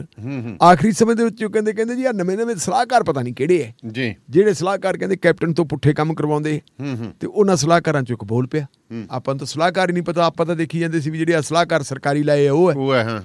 ਉਹ ਕਹਿੰਦੇ ਜਿਹੜੇ ਨਵੇਂ ਬਣੇ, ਉਹ ਨਵੇਂ ਸਲਾਹਕਾਰਾਂ ਚੋਂ ਕੱਲ ਗੁਰਜੀਤ ਬੋਲ ਪਿਆ, ਔਜਲਾ। ਅੱਛਾ, MP ਉਹ ਕਹਿੰਦਾ ਜੀ ਅਸੀਂ ਤਾਂ ਹਜੇ ਮਹੀਨਾ ਕੀ ਹੋਇਆ ਆਉਣ ਜਾਣ ਲੱਗੇ ਆ ਕੈਪਟਨ ਸਾਹਿਬ ਕੋਲੇ। ਜਾਖੜ ਸਾਹਿਬ ਪਰਛਾਵੇਂ ਨੂੰ ਤਾਂ ਤੁਸੀਂ ਨਾਲ ਰਹਿੰਦੇ ਸੀ, 4.5 ਸਾਲ ਜਿਹੜੇ ਪੁੱਠੇ ਕੰਮ ਹੋਏ ਆ ਫਿਰ ਤਾਂ ਤੂੰ ਕਰਵਾਉਂਦਾ ਰਹੇ। ਅੱਛਾ, ਸਾਰਾ ਖੱਖੜੀਆਂ ਕਰੇਲੀ ਹੋ ਗਏ। ਹਾਂ, ਉਹ ਕਹਿੰਦਾ ਜੇ ਅਸੀਂ ਪੁੱਠਾ ਕੰਮ ਕਰਵਾਇਆ ਵੀ ਇਹਨਾਂ ਜਵਾਕ ਨੂੰ, ਇਹਨਾਂ ਮੁੰਡਿਆਂ ਨੂੰ ਨੌਕਰੀਆਂ ਦਵਾਤੀਆਂ, ਅਸੀਂ ਇਹਨਾਂ ਤੋਂ ਅਰਜ਼ੀਆਂ ਦਵਾਤੀਆਂ ਕਹਿ ਕੇ, ਤਾਂ ਫਿਰ ਸਭ ਤੋਂ ਵੱਡਾ ਕੰਮ ਤਾਂ ਫਿਰ ਤੁਸੀਂ ਕਰਵਾਇਆ। ਬਾਦਲ ਕਹਿਣ ਨਾਲ ਕਹਿੰਦੇ ਕੈਪਟਨ ਤੁਸੀਂ ਰਹਿ, ਜਿਹੜਾ ਇਲਜ਼ਾਮ ਲੱਗਦਾ ਹੈ ਜੀ, ਉਹ ਤਾਂ ਫਿਰ ਹੁਣ ਉਹ ਵੀ ਗੱਲਾਂ ਆਉਂਦੀਆਂ, ਫਿਰ ਆਪਣੇ ਯਾਦ ਹੁੰਦੀ ਕਿ ਬਾਦਲ ਸਾਹਿਬ ਦੇ ਇੱਕ ਵਾਰੀ ਪੈਰੀ ਹੱਥ ਲਾਤੇ ਸੀ ਜਾਖੜ ਸਾਹਿਬ ਨੇ, ਗੱਲਾਂ ਉਦੋਂ ਵੀ ਆ ਗਈਆਂ ਸੀ। ਪਰ ਮੇਰੀ ਜਿਹੜੀ ਅਗਲੀ ਗੱਲ ਹੈ ਜੀ ਕਿ ਅਜੇ ਵੀਰ ਸਿੰਘ ਬਿਲਕੁਲ ਤਨਖਾਹ ਨਹੀਂ ਲੈਂਦਾ, ਮੰਨ ਲੈਣੇ। ਤੇ ਦਾਨੇ ਵਾਲੀਆ ਸਾਹਿਬ ਤੁਹਾਡੇ ਯਾਦ ਹੈ ਇੱਕ ਵਾਰੀ ਸਰਦਾਰ ਪ੍ਰਕਾਸ਼ ਸਿੰਘ ਬਾਦਲ ਨੇ ਕਿਹਾ ਸੀ ਭਾਈ ਮੈਂ ਤਾਂ 1 ਰੁਪਿਆ ਲਊਂ, ਮੈਂ ਨਹੀਂ ਤਨਖਾਹ ਲੈਂਦਾ। ਪਰ ਜਿਹੜੇ ਉੱਤੋਂ ਗੱਡੀਆਂ ਤੇਲ ਕੀ ਜੀ, ਜਦੋਂ ਮੁੱਖ ਮੰਤਰੀ ਬਣ ਗਿਆ ਲੋੜ ਕੀ ਹੈ, ਲਓ ਜੀ ਤੁਸੀਂ ਮੈਨੂੰ ਲਾ ਦਿਓ ਪਟਵਾਰੀ, ਤੇ ਮੈਂ ਨਾਲ ਪੈਸੇ ਜਿੰਨੀ ਪਟਵਾਰੀ ਦੀ ਤਨਖਾਹ ਮੈਂ ਕੋਲੋਂ ਦੇ ਦਿਆ ਕਰੂੰਗਾ। ਬੰਦਾ ਕੈਬਨਿਟ ਦਾ ਰੈਂਕ, ਗੱਡੀਆਂ ਸਾਰੀਆਂ, ਕਿੰਨਾ ਕੁਛ ਕਰਨਾ ਹੁੰਦਾ, ਖਰੀਦੋ ਫਰੋਖਤ, ਲੈਣ ਦੇਣ, ਕਮਿਸ਼ਨ ਵਗੈਰਾ, ਪੋਜੀਸ਼ਨ ਦੀ ਗੱਲ ਹੁੰਦੀ ਹੈ। ਫਿਰ ਨਾਲ ਜਿਹੜੇ ਹੈਗੇ ਕਹਿੰਦੇ ਜੀ ਇਸ ਤਾਂ 5-5 ਸਾਲਾਂ ਵਾਸਤੇ ਨੌਕਰੀ ਪੱਕੀ ਹੈ। 5-5 ਸਾਲਾਂ ਦੇ ਵਿੱਚ ਹੀ ਜਿਹੜੀ ਜਿਨ੍ਹਾਂ ਨੇ ਆਹੂ ਲਾਉਣੇ ਹੁੰਦੇ ਹੈ, ਉਹ ਤਾਂ 5 ਸਾਲ ਕੀ 5 ਮਹੀਨਿਆਂ ਦੇ ਵਿੱਚ ਕੁਛ ਦੀ ਕੁਛ ਕਰਨ ਦੇ। ਇਸ ਵੇਲੇ ਜਿਹੜਾ ਮਾਈਨਿੰਗ ਦਾ ਕੰਮ ਚੱਲਦਾ ਦਾਨੇਵਾਲੀਆ ਸਾਹਿਬ ਜੀ, ਇੱਕ ਮੁੰਡਾ ਫਿਰੋਜ਼ਪੁਰ ਲਾਤਾ SSP, ਗੱਲ ਅੱਜ ਆਪਾਂ ਨੂੰ ਦੂਜੀ ਤੀਜੀ ਵਾਰੀ ਕਰਨੀ ਪੈਣੀ ਹੈ। ਜਦੋਂ ਬਦਲਿਆ ਬੰਦਾ ਸੀ ਉਹ ਕਰੈਕਟਰ ਵਾਲਾ ਹੈਗਾ, ਹੁਣ ਵੀ ਹੈਗਾ। ਉਹਨੇ ਕਿਹਾ ਵੀ ਕੈਪਟਨ ਅਮਰਿੰਦਰ ਸਿੰਘ ਨੇ ਕਹਿਤਾ ਮਾਈਨਿੰਗ ਬੰਦ ਕਰਨੀ ਹੈ ਨਹੀਂ, ਉਹ ਵਿਚਾਰੇ ਨੇ ਫਿਰੋਜ਼ਪੁਰ ਦੇ ਵਿੱਚ ਮਾਈਨਿੰਗ ਬੰਦ ਕਰਾਉਣੀ ਸ਼ੁਰੂ ਕਰਤੀ। ਤੇ ਫਿਰ ਜੀ ਆਪਣੇ ਮਾਲਵੇ ਨਾਲ ਸੰਬੰਧਿਤ ਇੱਕ ਵਜ਼ੀਰ, ਇੱਕ ਕੈਪਟਨ ਦਾ ਮਤਲਬ ਜਿਹੜਾ ਹੈਗਾ ਬਾਹਲਾ ਨੇੜਲਾ MLA, ਇੱਕ ਜਿਹੜਾ ਹੈਗਾ ਜਿਹੜੇ MLA ਦੇ ਤੇ ਇਲਜ਼ਾਮ ਲੱਗਦੇ ਸੀ ਜੀ ਉਹ ਤਾਂ ਬਾਦਲਾਂ ਦਾ ਵੀ ਅੰਦਰ ਖਾਤੇ ਹੈ, ਤੇ ਉਹ ਸਮੈਤ ਸਿੰਘ ਸੈਣੀ ਦਾ ਵੀ ਖਾਸ ਹੈ, ਜਿਹੜੇ ਰਲ ਕੇ ਕੰਮ ਕਰਦੇ ਸੀ। 3-4 ਜਣੇ ਜਾਂਦੇ ਰਹੇ, ਕਹਿੰਦੇ ਜੀ ਤਾਂ ਕਾਲੀਆਂ ਦਾ ਬੰਦਾ ਹੈ ਜੀ, ਕੈਪਟਨ ਅਮਰਿੰਦਰ ਸਿੰਘ ਕਹਿੰਦਾ ਹੈ ਕਾਲੀਆਂ ਦਾ ਬੰਦਾ? ਹਾਂਜੀ ਹਾਂਜੀ ਇਹਨੂੰ ਬਦਲੋ। ਕਹਿੰਦਾ ਕੰਮ ਬਹੁਤ ਵਧੀਆ ਕਰ ਰਿਹਾ ਮੁੰਡਾ। ਨਹੀਂ ਜੀ ਇਹ ਤਾਂ ਮੁੰਡਾ ਕਾਲੀਆਂ ਦਾ ਕਾਲੀ ਬਣਾਈ ਜਾਂਦਾ। ਹਾਂ ਉਹ ਕਾਲੀਆਂ ਦਾ ਉਹਨੂੰ ਚੱਕ ਕੇ ਤੇ ਉਹਦੀ ਬਦਲੀ ਕਰਾਤੀ। ਤੇ ਉਦੋਂ ਬਾਅਦ ਜਿਹੜੇ ਨਵੇਂ SSP ਆਉਣ ਲੱਗ ਗਏ ਉਹ ਕਹਿੰਦੇ ਠੀਕ ਹੈ ਜੀ ਕੋਲੇ ਖੜ ਕੇ ਮੈਨਿੰਗ ਕਰਾ ਦਿੰਦੇ ਆ, ਟਰਾਲੀਆਂ ਭੇਜ ਦਿਆ ਕਰਾਂਗੇ। ਮੈਨਿੰਗ ਹੁੰਦੀ ਹੈ ਉਹ ਮੈਨਿੰਗ ਜਿਹੜੀ ਹੈ ਮੈਨਿੰਗ ਕਿਹਦੇ ਵਾਸਤੇ ਹੁੰਦੀ ਹੈ? ਉਹ ਕੌਣ ਕਰਦੇ? ਉਹ ਸਾਰੇ ਉਹੀ ਕਰਦੇ। ਜੇ ਉਹਨਾਂ ਦੇ ਕੋਲੇ ਪੋਜੀਸ਼ਨ ਆਈ ਹੈ ਤੇ ਇਹਨਾਂ ਪੋਜੀਸ਼ਨਾਂ ਦੇ ਵਿੱਚ ਹੀ ਤੁਸੀਂ ਕਲੋਨੀਆਂ ਦੇਖੋ ਕਿਵੇਂ ਕੱਟੀਆਂ ਜਾ ਰਹੀਆਂ ਸ਼ਹਿਰਾਂ ਦੇ ਵਿੱਚ। ਇਹ ਸਾਰੇ ਦਾ ਸਾਰਾ ਮਾਮਲਾ ਹੁਣ ਇਸ ਕਰਕੇ ਜਾਖੜ ਸਾਹਿਬ ਨੂੰ ਇਹ ਦਲੀਲ ਉਹਨਾਂ ਨੂੰ ਇਹ ਕਹਿਣਾ ਚਾਹੀਦਾ ਸੀ ਜੀ ਇਹ ਤਾਂ ਮੁੱਖ ਮੰਤਰੀ ਨੇ ਬਣਾਤਾ। ਤੇ ਜੇ ਭਾਈ ਆਪਾਂ ਉਹ ਗੱਲ ਕਹਿ ਦਈਏ ਕਿ ਜੀ ਉਹਨਾਂ ਨੂੰ ਜਿਹੜੀ ਹੈਗੀ ਹੈ ਜਿਹੜੇ ਉਹ ਤਾਂ ਚੁਣ ਕੇ ਆਏ ਵੇ ਤੇ ਇਹ ਵੀ ਤਾਂ ਕੈਬਨਿਟ ਦੇ ਫੈਸਲੇ ਨਾਲ ਆਏ ਜੀ। ਬਿਲਕੁਲ ਕਾਨੂੰਨ ਦੀ ਉਲੰਘਣਾ ਤਾਂ ਉੱਥੇ ਵੀ ਨਹੀਂ, ਧੱਕੇ ਨਾਲ ਤਾਂ ਨਹੀਂ ਆ ਕਿ ਇੰਸਪੈਕਟਰ ਦਾ ਚਾਰਜ ਲਿਆ ਵਾ। ਸੋ ਇਸ ਹਮਾਮ ਦੇ ਵਿੱਚ ਸਾਰੇ ਨੰਗੇ ਹੈ। ਹੁਣ ਅਗਲੀ ਗੱਲ ਦਾਨੇ ਵਾਲੀ ਸਾਹਿਬ ਮੈਂ ਹੋਰ ਪਤੇ ਨਹੀਂ ਕਰਦਾ। ਮਾਈਨਿੰਗ ਵਾਲੀ ਗੱਲ ਤਾਂ ਕਹਿਤੀ ਵੀ ਮਾਈਨਿੰਗ ਬੰਦ ਕਰਵਾ ਦਿਓ। ਹੁਣ ਇਹ ਦੱਸੋ ਕਿ ਜਿਹੜਾ ਦਿੱਲੀ ਵਾਲੀ ਜਿਹੜੀ ਆਲ ਇੰਡੀਆ ਕਾਂਗਰਸ ਕਮੇਟੀ ਹੈ, ਆਲ ਇੰਡੀਆ ਕਾਂਗਰਸ ਕਮੇਟੀ ਦੇ ਖਿਲਾਫ ਤਾਂ ਕੇਸ ਬਣੀ ਜਾਂਦੇ। ਹਾਂ ਸੋਨੀਆ ਗਾਂਧੀ ਤੇ ਵੀ ਕੇਸ ਬਣਿਆ।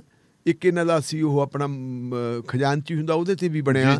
ਆਹ ਹੁੱਡਾ ਸਾਹਿਬ ਤੇ ਵੀ ਬਣਿਆ ਜਿਹੜਾ ਉਹ ਨੈਸ਼ਨਲ ਹੈਲਡ ਵਾਲਾ ਕੇਸ ਵੀ ਜੀ ਆਹ ਕੇਸ ਬਣ ਗਿਆ ਜੀ ਇਹਨਾਂ ਨੇ ਆਹ ਪੈਸੇ ਨਹੀਂ ਭਰੇ, ਇਹਨਾਂ ਨੇ ਆਹ ਪੈਸੇ ਨਹੀਂ ਭਰੇ। 10 ਸਾਲ ਹੋ ਗਏ 7 ਸਾਲ ਹੋ ਗਏ ਕਾਂਗਰਸ ਪਾਰਟੀ ਸੱਤਾ ਤੋਂ ਬਾਹਰ ਹੈ ਜੀ।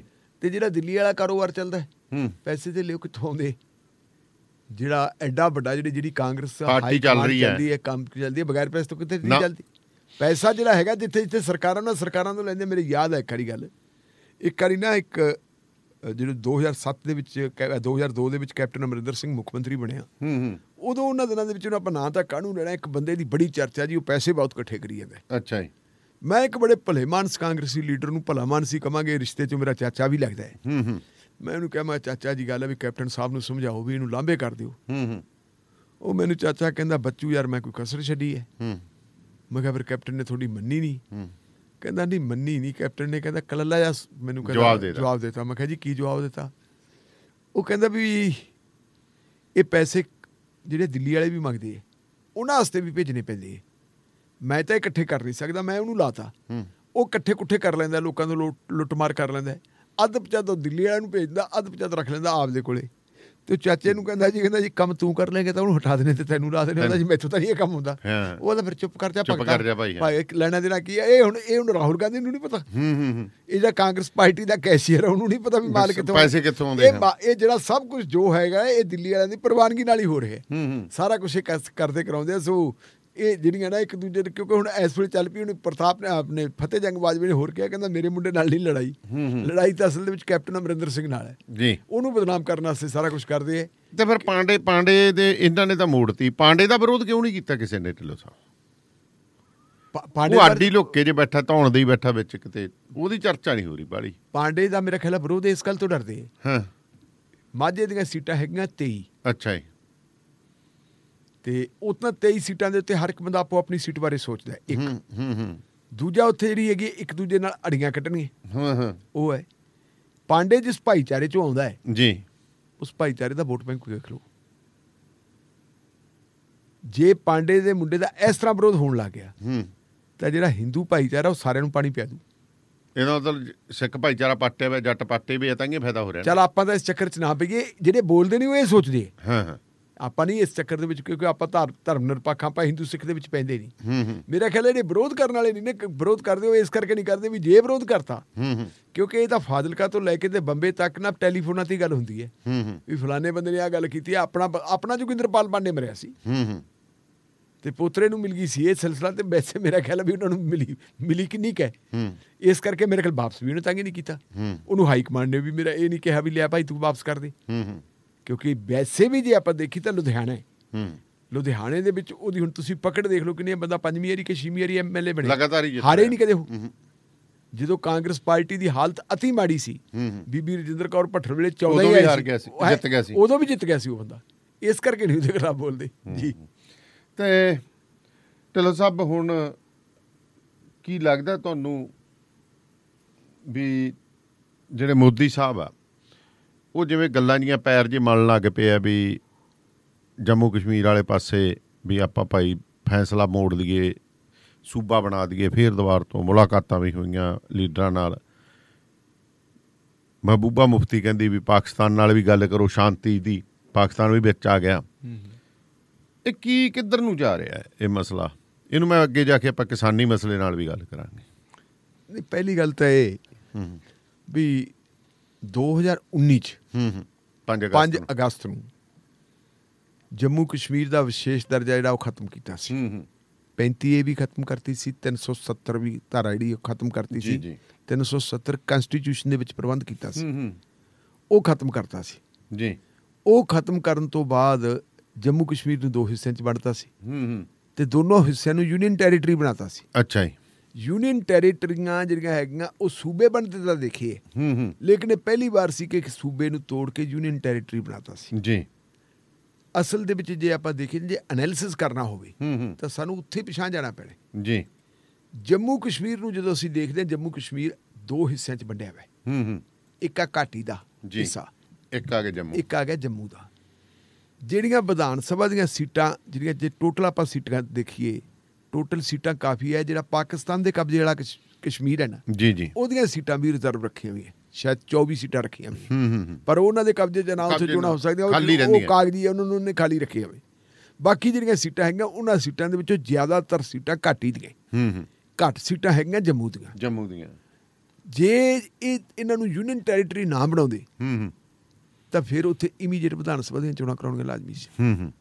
ਵਿਧਾਨ ਸਭਾ ਦੀਆਂ ਚੋਣਾਂ ਕਰਵਾ ਨਹੀਂ ਸਕਦੇ ਸੀ।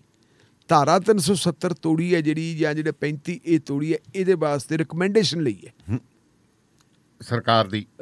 ਜਿਹੜਾ ਨਿਜ਼ਮ ਤਾਂ ਕਾਨੂੰਨ ਤਾਂ ਇਹ ਕਹਿੰਦਾ ਕਿ ਉੱਥੋਂ ਦੀ ਮੌਜੂਦਾ ਸਰਕਾਰ ਹੋਵੇ। ਰਿਕਮੈਂਡੇਸ਼ਨ ਜਿਹੜੀ ਹੈ ਵਿਧਾਨ ਸਭਾ ਤੋਂ ਮਿਲਣੀ ਚਾਹੀਦੀ ਸੀ। ਉਹੀ ਤਾਂ ਉਹ ਕਹਿੰਦੇ ਵਿਧਾਨ ਸਭਾ ਤੋੜਤੀ, ਬੇਈਮਾਨੀ ਸੀ ਨਾ, ਵਿਧਾਨ ਸਭਾ ਤੋੜਤੀ ਤੇ ਗਵਰਨਰ ਤੋਂ ਰਿਕਮੈਂਡੇਸ਼ਨ ਲੈ ਲਈ।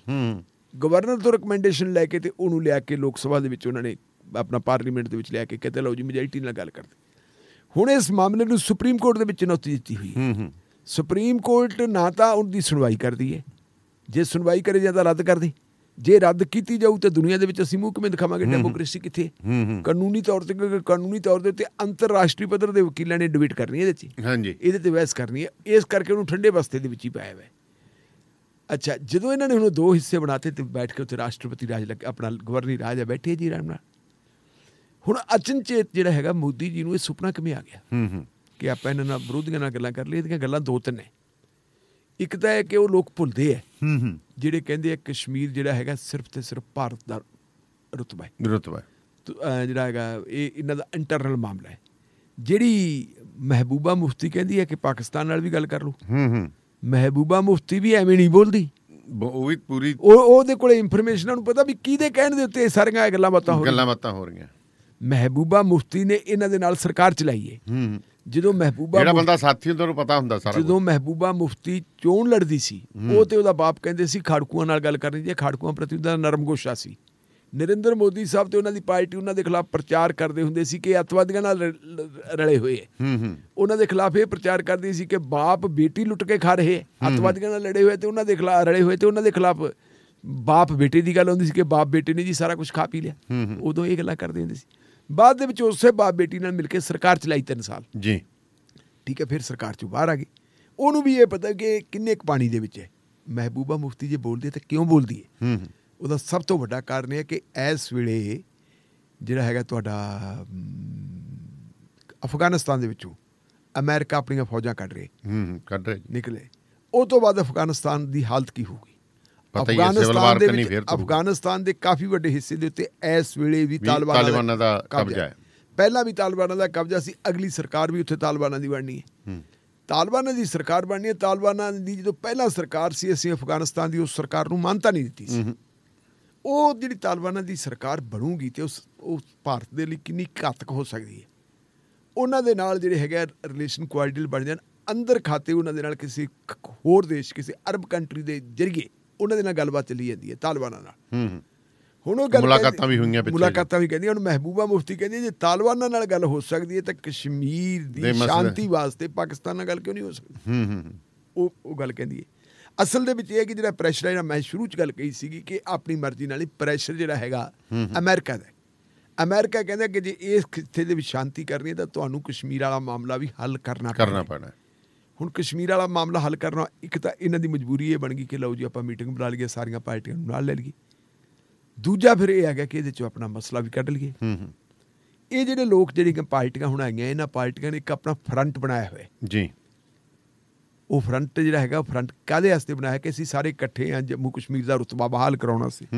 ਜੰਮੂ ਕਸ਼ਮੀਰ ਦੇ 2 ਕਿਸਮ ਦਾ ਰੁਤਬਾ, ਇੱਕ ਤਾਂ ਧਾਰਾ 370 ਤੇ 35A ਵਾਲਾ, ਇੱਕ ਰੁਤਬਾ ਜਿਹੜਾ ਹੈਗਾ ਕਿ ਉਹਨੂੰ ਪੂਰਨ ਰਾਜ ਦਾ ਜਿਹੜਾ ਉਹਦਾ ਖੋਹ ਹੈ ਉਹ ਵੀ ਵਾਪਸ ਕੀਤਾ ਜਾਵੇ। ਇਹਦੇ ਵਾਸਤੇ, ਇਹਦੇ ਲਈ ਇਹਨਾਂ ਨੇ ਇੱਕ ਜਿਹੜੀ ਹੈਗੀ ਮੀਟਿੰਗ ਕੀਤੀ ਸੀ ਸਾਰੀਆਂ ਪੋਲੀਟੀਕਲ ਪਾਰਟੀਆਂ ਨੇ ਜੀ, ਜਿਹੜੀਆਂ ਮੇਨ ਮਤਲਬ ਜਿਹਨੂੰ ਆਪਾਂ ਕਹਿ ਸਕਦੇ ਹਾਂ ਵਿਰੋਧ ਵਾਲੀਆਂ ਪਾਰਟੀਆਂ। ਉਹ ਮੀਟਿੰਗ ਜਿੱਥੇ ਹੋਈ ਸੀ ਉਹ ਸ਼੍ਰੀਨਗਰ 'ਚ ਹੋਈ ਸੀ। ਸ਼੍ਰੀਨਗਰ ਦੇ ਵਿੱਚ ਜੋ ਮੀਟਿੰਗ ਕਰਕੇ ਉਹਦਾ ਮੀਟਿੰਗ ਦਾ ਰੈਜੂਲੇਸ਼ਨ ਪਾਸ ਕਰ ਲਿਆ, ਤੇ ਪਾਸ ਕਰਨ ਤੋਂ ਬਾਅਦ ਕਹਿੰਦੇ ਵੀ ਇਹਨੂੰ ਹੁਣ ਆਪਾਂ ਨਾਂ ਕੀ ਦੇਈਏ ਜੀ। ਫਾਰੂਕ ਅਬਦੁੱਲਾ ਦੀ ਕੋਠੀ ਦੇ ਵਿੱਚ ਉਹ ਮੀਟਿੰਗ ਹੋਈ ਸੀ, ਤੇ ਜਿਸ ਸੜਕ ਦੇ ਉੱਤੇ ਕੋਠੀ ਆ ਉਸ ਸੜਕ ਦਾ ਨਾਂ ਹੈਗਾ ਗੁਪਕਾਰ ਜੀ। ਤਾਂ ਉਹਨਾਂ ਨੇ ਧਰਤਾ ਵੀ ਇਹ ਗੁਪਕਾਰ ਅਲਾਇੰਸ ਆ, ਗੁਪਕਾਰ ਗੱਠਜੋੜ ਹੈ। ਤੇ ਫਿਰ ਤੁਸੀਂ ਅਮਿਤ ਸ਼ਾਹ ਦੇਸ਼ ਦੇ ਜਿਹੜੇ ਗ੍ਰਹਿ ਮੰਤਰੀ, ਉਹਨਾਂ ਨੇ ਕੀ ਕਿਹਾ ਸੀ? ਗੁਪਕਾਰ ਗੈਂਗ। ਬਾਰ-ਬਾਰ ਕਹਿੰਦਾ ਸੀ ਇਹ ਗੁਪਕਾਰ ਗੈਂਗ ਹੈ। ਗੈਂਗ ਹੁੰਦੇ ਆ ਲੁਟੇਰਿਆਂ ਦੇ, ਬਦਮਾਸ਼ਾਂ ਦੇ, ਚੋਰਾਂ, ਚੱਕਿਆਂ ਦੇ। ਉਦੋਂ ਜਿਹੜੀਆਂ ਹੈਗੀਆਂ ਉਹਨਾਂ ਜਿਨ੍ਹਾਂ ਪਾਰਟੀਆਂ ਨੂੰ ਗੈਂਗ ਕਿਹਾ ਸੀ, ਉਹਨਾਂ ਪਾਰਟੀਆਂ ਨੂੰ ਕੱਲ ਸਟੇਟ ਗੈਸਟ ਬਣਾਇਆ ਹੋਇਆ ਸੀ। ਅੱਛਾ ਜੀ। ਸਟੇਟ ਗੈਸਟ ਦੇ ਰੂਪ ਦੇ ਵਿੱਚ ਜੋ ਪ੍ਰਾਈਮ ਮਿਨਿਸਟਰ ਉਹਨਾਂ ਨੂੰ ਡੀਲ ਕਰ ਰਿਹਾ ਤਾਂ ਸਟੇਟ ਗੈਸਟ। ਤਸਵੀਰਾਂ ਅੱਜ ਤੁਸੀਂ ਦੇਖੋ ਸਾਰੇ ਅਖਬਾਰਾਂ ਦੇ ਵਿੱਚ ਉਹਨਾਂ ਦੇ ਨਾਲ ਤਸਵੀਰਾਂ ਲੱਗੀਆਂ ਹੋਈਆਂ। ਉਹਨਾਂ ਦੇ ਨਾਲ ਉਹਨਾਂ ਨੇ ਬੈਠ ਕੇ ਗੱਲਬਾਤ ਕੀਤੀ। ਗੱਲਬਾਤ ਕਰਕੇ ਕਹਿੰਦੇ ਉਹਨਾਂ ਨੂੰ ਕੀ ਹੈ, ਕਹਿੰਦੇ ਡੀਲਿਮਿਟੇਸ਼ਨ ਪੂਰੀ ਹੋ ਲੈਣ ਦਿਓ। ਜੋ ਡੀਲਿਮਿਟੇਸ਼ਨ ਹੋ ਗਈ ਤੇ ਆਪਾਂ ਨਾਲ ਦੀ ਨਾਲ ਚੋਣਾਂ ਕਰਾ ਦਿਆਂਗੇ, ਇਹਨੂੰ ਇਕੱਠਾ ਵੀ ਕਰ ਦਿਆਂਗੇ। ਪਹਿਲਾਂ ਡੀਲਿਮਿਟੇਸ਼ਨ ਹੈ ਤੇ ਇਕੱਠਾ ਫੇਰ ਕਰਾਂਗੇ। ਕੱਲ ਵੀ ਤੁਸੀਂ ਮੈਨੂੰ ਗੱਲ ਕਹੀ ਸੀ ਨਾ, ਦੇਖੋ ਜੀ ਜਿਹੜਾ ਹੈਗਾ ਕਸ਼ਮੀਰ ਦਾ ਪੁਰਾਣਾ ਰੁਤਬਾ ਬਹਾਲ ਕਰ ਰਿਹਾ, ਮੈਨੂੰ ਉਦੋਂ ਸ਼ੱਕ ਸੀ ਵੀ ਇਹ ਰੁਤਬਾ ਬਹਾਲ ਕਰਨਾ ਨਹੀਂ। ਉਹਦੇ ਵਿੱਚ ਉਹ ਆਪਦਾ ਮਕਸਦ ਕੱਢਣਾ ਚਾਹੁੰਦਾ, ਜਿਹੜਾ RSS ਦਾ ਮਕਸਦ ਹੈ। RSS ਨੇ ਬਹੁਤ ਪਹਿਲਾਂ ਜਦੋਂ ਸ਼ਿਆਮਾ ਪ੍ਰਸਾਦ ਮੁਖਰਜੀ ਜਾ ਕੇ ਮਰ ਗਿਆ ਸੀ ਉੱਥੇ ਜੀ, ਉਦੋਂ ਤੇ ਫੈਸਲਾ ਕੀਤਾ ਹੋਇਆ ਕਿ ਕਸ਼ਮੀਰ ਦੇ ਵਿੱਚ ਧਾਰਾ 370 ਵੀ ਕਰਨੀ ਹੈ ਖਤਮ, 35 ਵੀ ਕਰਨੀ ਹੈ। ਉੱਥੋਂ ਜਿਹੜੇ ਕਸ਼ਮੀਰੀ ਪੰਡਤ ਨਿਕਲ ਗਏ ਸੀ, ਆਬਾਦੀ ਦਾ ਉੱਥੇ ਤਬਾਦਲਾ ਵੀ ਇਸ ਢੰਗ ਦੇ ਨਾਲ ਕਰਾਉਣਾ ਹੈ ਕਿ ਉੱਥੇ ਹਿੰਦੂ ਮੈਜੋਰਿਟੀ ਵਾਲੀ ਗੱਲ ਬਣਦੀ ਜੀ।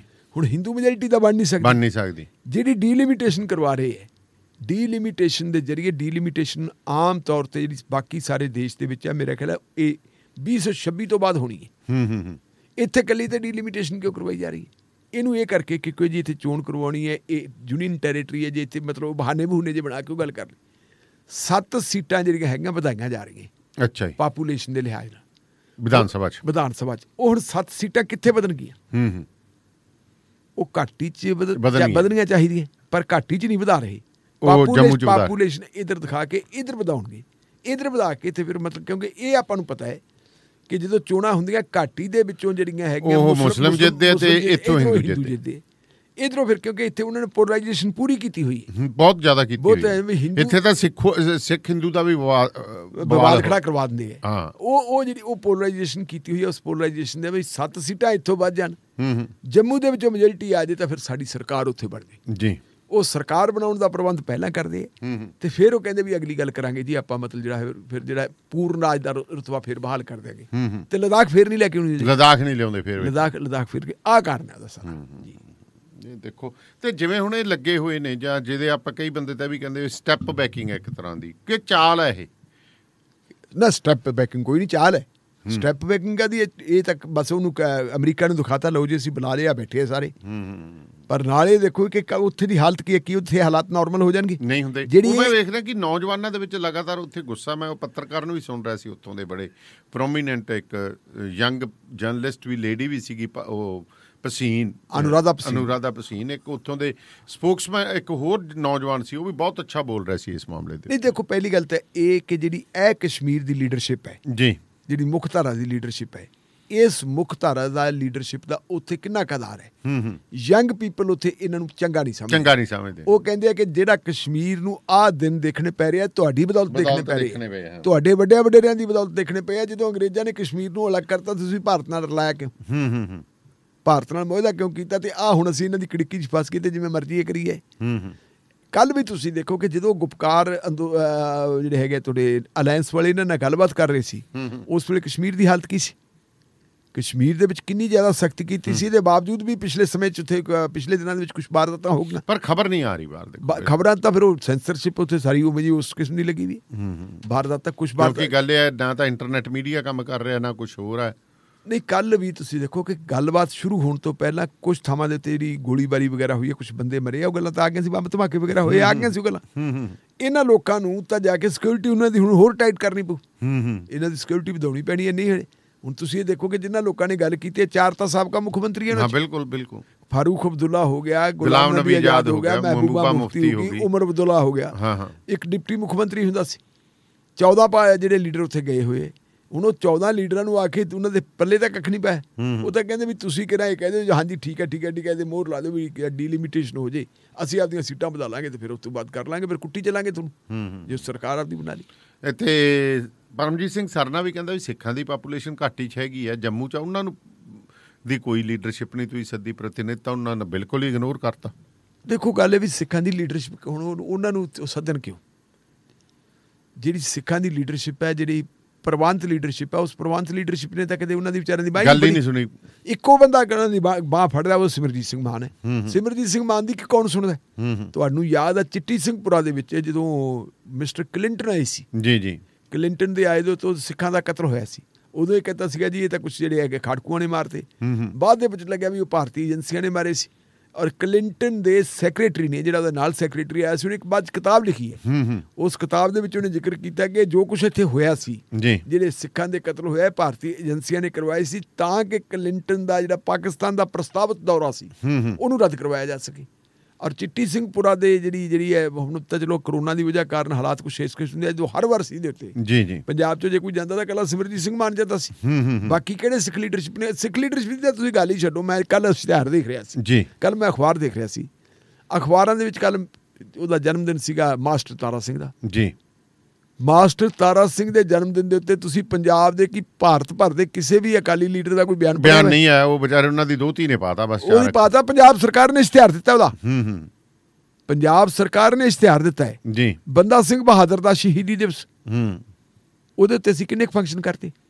ਬੰਦਾ ਸਿੰਘ ਬਹਾਦਰ ਦੀ ਸ਼ਹਾਦਤ ਦਾ ਇੱਕ ਜਿਹੜਾ ਆਪਾਂ ਕਹਿ ਸਕਦੇ ਕਿ ਵਿਸ਼ੇਸ਼ ਸਥਾਨ ਹੈ ਸਾਡੇ ਕਿਸਾਨੀ ਦੇ ਵਿੱਚ ਵੀ, ਸਿੱਖੀ ਦੇ ਵਿੱਚ। ਦੇਖੋ ਗੱਲ ਹੈ ਕਿ ਜਿਹੜਾ ਇਹ ਮੈਂ ਇਹਦੇ ਨਾਲ ਮੁਤਫਿਕ ਨਹੀਂ ਹਾਂ, ਮੈਂ ਇਹਦੇ ਨਾਲ ਸਹਿਮਤ ਨਹੀਂ ਜਿਹੜੇ ਲੋਕ ਇਹ ਕਹਿੰਦੇ ਕਿ ਸਿੱਖ ਰਾਜ ਦਾ ਬਾਨੀ ਮਹਾਰਾਜਾ ਰਣਜੀਤ ਸਿੰਘ ਸੀ। ਜੀ ਸਿੱਖ ਰਾਜ ਦੀ ਬੁਨਿਆਦ ਹੈ ਜਿਹੜੀ ਉਹ ਬੰਦਾ ਸਿੰਘ ਬਹਾਦਰ ਨੇ ਲਿਖੀ ਸੀ, ਜਿਹਨੇ ਸਰਹੰਦ ਦੀ ਇੱਟ ਨਾਲ ਇੱਟ ਖੜਕਾਈ, ਜਿਹਨੇ ਨਾਨਕਸ਼ਾਹੀ ਸਿੱਕਾ ਚਲਾਇਆ, ਜਿਸ ਬੰਦੇ ਨੇ ਜ਼ਮੀਨਾਂ ਦਾ ਹਲਵਾਕਾਂ ਨੂੰ ਜਿਹੜਾ ਮਾਲਕੀ ਦਾ ਹੱਕ ਦਿੱਤਾ। ਦੁਨੀਆ ਦੇ ਵਿੱਚ ਪਹਿਲੇ ਜ਼ਮੀਨੀ ਸੁਧਾਰ ਹੈ ਜਿਹੜੇ ਉਹ ਬੰਦਾ ਸਿੰਘ ਬਹਾਦਰ ਨੇ ਕੀਤੇ। ਔਰ ਉਹ ਬੰਦਾ ਸਿੰਘ ਬਹਾਦਰ ਦਾ ਸ਼ਹੀਦੀ ਦਿਵਸ ਹੋਵੇ ਤੇ ਅਸੀਂ ਕੀ ਬਣਾਈਏ? ਹੁਣ ਅਸੀਂ ਵਿਚਾਰੇ ਕਸ਼ਮੀਰ ਵਾਲੇ ਸਿੱਖਾਂ ਦੀ ਕਿਹਨੇ ਪੁੱਛਣੀ ਸੀ? ਕਿਹਨੇ ਪੁੱਛਣੀ? ਇਹ ਵੀ ਗੱਲ ਸੀ। ਜੇ ਬੰਦਾ ਸਿੰਘ ਬਹਾਦਰ ਤੇ ਮਾਸਟਰ ਤਾਰਾ ਸਿੰਘ ਨੂੰ ਭੁੱਲ ਗਏ ਅਸੀਂ, ਇੱਕ ਸਰਕਾਰੀ ਇਸ਼ਤਿਹਾਰ ਆ ਗਏ, ਉਹ ਜ਼ਰੂਰ ਆ ਗਏ ਜੀ।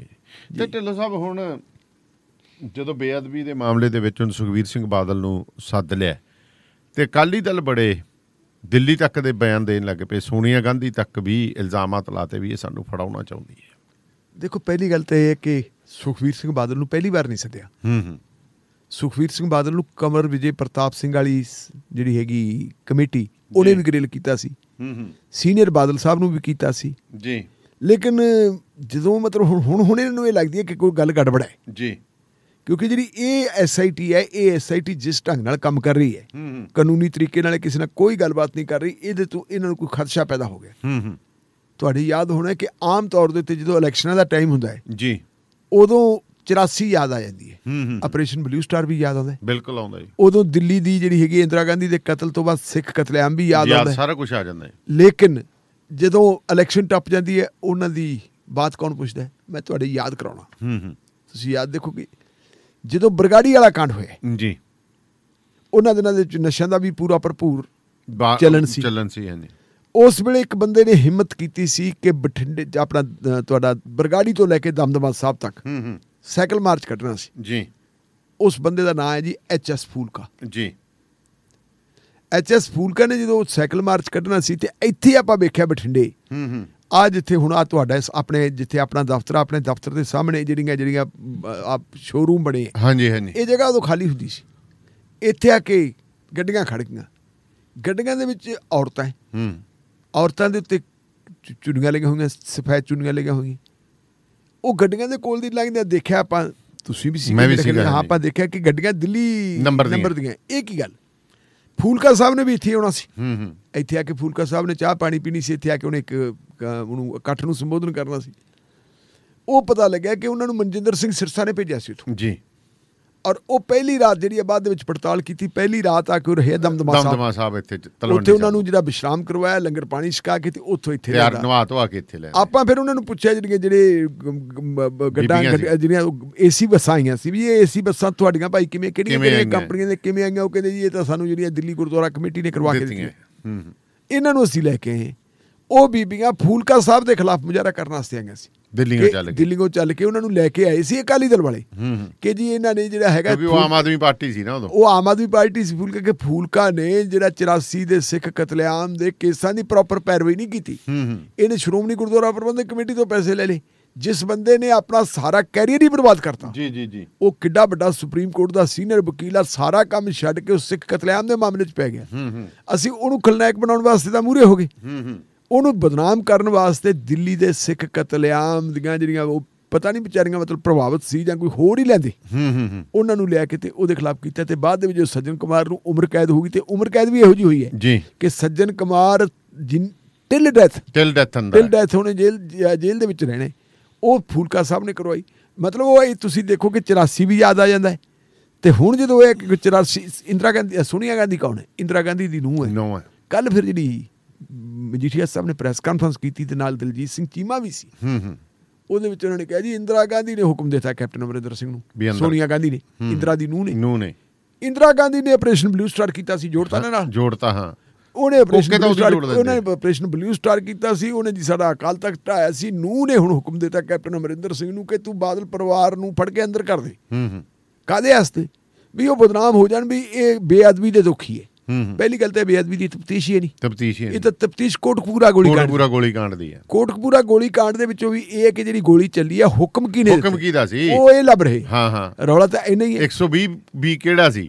ਉਹ ਹੁਣ ਇਹ ਕਹਿੰਦੇ ਜੀ ਇਹ ਬਾਦਲ ਪਰਿਵਾਰ ਨੂੰ ਬਦਨਾਮ ਕਰਨ ਵਾਸਤੇ ਕਿ ਬੇਅਦਬੀ ਇਹਨਾਂ ਨੇ ਕਰਵਾਈ ਵੀ ਹੈ ਔਰ ਉਹ ਉਹਨਾਂ ਨੂੰ ਪੋਲੀਟਿਕਸ ਦੇ ਵਿੱਚ, ਰਾਜਨੀਤੀ ਦੇ ਵਿੱਚ ਨੁਕਸਾਨ ਪਹੁੰਚਾਉਣ ਵਾਸਤੇ ਸੋਨੀਆ ਗਾਂਧੀ ਨੇ ਕਹਿ ਦਿੱਤਾ ਤੇ ਕੈਪਟਨ ਅਮਰਿੰਦਰ ਸਿੰਘ ਆਪਦੀ ਕੁਰਸੀ ਬਚਾਉਣ ਵਾਸਤੇ ਹੁਣ ਫੜ ਕੇ ਅੰਦਰ ਦੇਊਗਾ। ਜਦੋਂ ਕੁੰਵਰ ਵਿਜੇ ਪ੍ਰਤਾਪ ਵਾਲੀ ਗੱਲ ਸੀਗੀ ਤੇ ਕੁੰਵਰ ਵਿਜੇ ਪ੍ਰਤਾਪ ਵੇਲੇ ਤਾਂ ਇਸ ਕਿਸਮ ਦੀ ਪ੍ਰੈਸ ਕਾਨਫਰੰਸ ਨਹੀਂ ਕੀਤੀ ਸੀ। ਉਹ ਕਿਉਂ ਨਹੀਂ ਕੀਤੀ ਸੀ? ਇਹ ਹੁਣ ਮੈਨੂੰ ਕਈ ਚੀਜ਼ਾਂ ਦਾਨੇ ਵਾਲੀਆਂ ਸਭ ਬੜੀਆਂ ਨਾ ਬੜੀਆਂ। ਇੱਕ ਮੁੰਡਾ ਬਿਲਕੁਲ ਮੈਂ ਪਹਿਲੀ ਵਾਰੀ ਉਹਨੂੰ ਬੋਲਦੇ ਨੂੰ ਸੁਣਿਆ ਜੀ ਕਿਸੇ YouTube ਚੈਨਲ ਤੇ। ਉਹ ਪੱਤਰਕਾਰ ਹੈ, ਇੱਕ ਅਖਬਾਰ ਦਾ ਪੱਤਰਕਾਰ ਹੈ, ਮੈਂ ਉਹਨੂੰ ਜਾਣਦਾ। ਉਸ ਬੰਦੇ ਨੇ ਵਕੀਲ ਵੀ ਹੈ, ਉਹਨੇ ਟੋਟਲ ਜਿਹੜੀ ਹੈਗੀ ਹੈ ਜੋ ਇਸ ਕੇਸ ਨਾਲ ਸੰਬੰਧਿਤ ਮਾਮਲਾ ਸਾਰੀ ਨੂੰ ਬੜਾ ਵਧੀਆ ਸਟੱਡੀ ਕਰਕੇ ਤੇ ਉਹਨੇ ਤੇ ਖੋਜ ਕੀਤੀ ਹੈ। ਉਹਨੇ ਉਸ ਵੇਲੇ ਤੁਹਾਨੂੰ ਪਤਾ 7 ਜ਼ਿਲ੍ਹਿਆਂ ਦੇ ਵਿੱਚ ਚਿੱਟੀ ਮੱਖੀ ਨੇ ਵੀ ਮਾਰ ਕੀਤੀ ਸੀ। ਬਿਲਕੁਲ ਉਹਦਾ ਉਹਨੇ ਹਵਾਲਾ ਦੇ ਕੇ ਤੇ ਨਾਲ ਇਹ ਹਵਾਲਾ ਦੇ ਕੇ ਕਿ ਇਹ RSS ਜਿਹੜਾ ਹੈਗਾ ਇਹਦੇ ਵਿੱਚੋਂ ਕੁਝ ਕੱਢਣਾ ਚਾਹੁੰਦੀ ਸੀ। ਇਹ ਜਿਹੜੀ ਬੇਅਦਬੀ ਹੋਈ ਹੈ ਇਹਦੇ ਵਿੱਚ RSS ਦੀ ਭੂਮਿਕਾ ਵੀ ਹੋ ਸਕਦੀ ਹੈ। ਉਸ ਬੰਦੇ ਨੇ ਬੜੇ ਵਧੀਆ ਤਰੀਕੇ ਨਾਲ ਜਿਹੜੀ ਉਹ ਸਾਬਤ ਕੀਤਾ, ਸਾਰੇ ਦਾ ਸਾਰਾ ਕੁਝ ਕਰਵਾ ਕੇ ਕਿ ਤੁਸੀਂ ਉਹਨੂੰ ਦੇਖੋ। ਉਦੋਂ ਕਿਉਂ ਨਹੀਂ ਬੋਲ ਰਹੇ ਸੀ? ਕਿਉਂਕਿ ਉਧਰ ਸਾਂਡਾ ਗੰਡਾ ਉਹ ਹੈ ਕਿ ਬੈਨੀਫਿਟ ਕਿਵੇਂ ਲੈਣੇ, ਬੈਨੀਫਿਟ ਕਿਵੇਂ ਲੈਣਾ, ਪੋਲਰਾਈਜੇਸ਼ਨ ਕਰਵਾ ਕੇ ਲੋਕਾਂ ਨੂੰ ਲੜਾਇਆ। ਇਸ ਕਰਕੇ ਬੜੀਆਂ ਚੀਜ਼ਾਂ ਇਹਦੇ ਵਿੱਚ ਜੀ। ਬਹੁਤ ਬਹੁਤ ਮਿਹਰਬਾਨੀ ਢਿੱਲੋਂ ਸਾਹਿਬ, ਸ਼ੁਕਰੀਆ ਜੀ। ਸੋ ਪ੍ਰੋਗਰਾਮ ਸ਼ਮਾਦਾਨ ਬਾਦਸਤੂਰ ਇਸੇ ਤਰ੍ਹਾਂ ਜਾਰੀ ਰਹੇਗਾ। ਸੋ ਜੁੜੇ ਰਹੋ ਰੇਡੀਓ ਪੰਜਾਬ ਟੂਡੇ ਦੇ ਨਾਲ।